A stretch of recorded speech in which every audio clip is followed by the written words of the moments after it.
I've been having this headache for the past few days. It's quite big actually, to the extent where I booked a doctor's appointment for tomorrow. And at a certain point, I didn't know where it was coming from. But recently, I started realizing that something that coincided with it is Vitality dropping out of playoffs. And I realized, wow, maybe since I coached them in the previous year, maybe now I have a mental connection, a spiritual connection with them. And when they do poorly, I also feel so much worse. Well, so I started thinking, what would I do if I was still working with Vitality? What do I think is the problem? And what do I think could change? And I came to a simple conclusion that Vitality doesn't actually need a fix. They don't need a new solution. They don't need anything crazy to happen. They just need to stick to one thing and then keep working on it. So what I mean by this is you guys can see that just in the previous 2 years, so much has been changing every single time. So this year that just finished was the Mephisto year with the super team, right? All those crazy individual players. But then the year before that, in the summer split, it was my team, right? It was with Self-Made and Leader, and I had my own idea for the team. But then before that, it was Duke's team. That was a mixture of completely different players. So you guys can see that just in the 2 years, so much has changed. Well, so now the question is the bad thing that those changes keep happening so frequently? And I would say yes, it is a bad thing. The reason for that is if you change so much, even if initially it looks better because you start taking higher places and the team starts looking better, if you keep changing so drastically to such a big extent as Vitality does it, you can't really compare things, you can't really fix them. Because why fix things if you know they're going to be replaced very, very soon?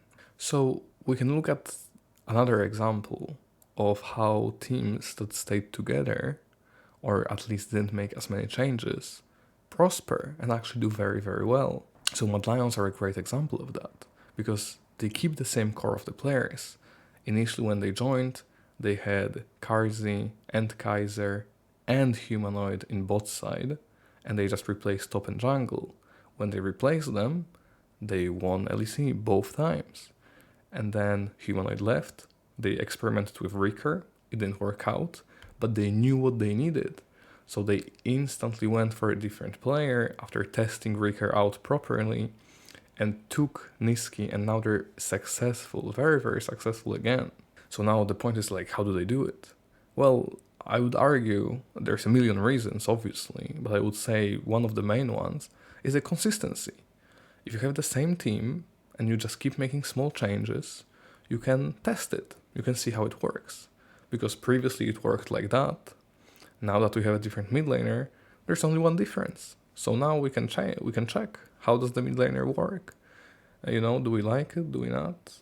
Does he fulfill the same role as the previous one? And then we can adjust. We can either keep him or we can replace him. But if we make too many changes at the same time, if we change the coaching staff and the players and the management, there's nothing left. And it's difficult to make a proper judgment. An additional thing to consider is that if you make huge changes, it actually generally costs you more money. If you guys look at Vitality, historically speaking, they always have someone on their bench, especially when they make big changes, right? Initially, when Vitality acquired Leader, Milica ended up sitting on the bench, which means that Vitality has to keep paying him money for not doing much, to be honest, outside of being a sub, potentially. And now the same situation is happening. They switched out Self-Made for Haru, and Self-Made is sitting on the bench, taking money for not doing too much outside of playing one LFL game. Also, when you're desperate to make changes, especially a lot of them, it's difficult to get good prices on players. You probably pay more to acquire them, but also sell your players that are still under contract for less money than you would be able to do otherwise. I would also say Mad Lions aren't the only team that is successful doing this thing, keeping the same core every single time and reevaluating it. Rogue is doing the same thing. And Rogue is actually very interesting because there's always two people that stay with Rogue no matter what. It's Fly on the management side, and it's Freddy on the coaching side. They have been with Rogue since the very beginning. They have been together even in Rocket, which was basically the OG Rogue. And they generally keep the core of the players as long as they can, switching in and out only singular pieces when it's necessary. And I would say now is a good time to reference the management point, because I keep bringing it up, right? I keep saying that Vitality doesn't only change the players and the coaches, but they also change the management. And the reason this can be problematic is that they are not transferring know-how. They are not transferring information that can be useful. Because, League of Legends, it's very important to know how to play the game. Obviously, it's the most important thing. At the same time, to practice the game properly, you need to know few things. How to structure the day, for example, how to schedule certain things. Is physical activity actually needed or not? If yes, how much of it? How to even structure proper food, Do you need to get a dietitian to do it? Or, how tasty should it be, or how healthy should it be? At the end of the day, those are people who are gamers. They might not like certain foods. And there's so many things that you need to consider. And the problem is, if you keep changing everything, including the management, the organization is not really learning. Because what's great about Rogue is since they have two core people always on the management and the coaching side, they keep learning and learning and learning, and the knowledge they gather through the years stays with them. I would argue the problem with Vitality is that there's no one staying inside of League of Legends department who's consistently staying with them and making sure that they keep learning and giving this information to the rest of the team and making sure that it's properly used. So here's the conclusion.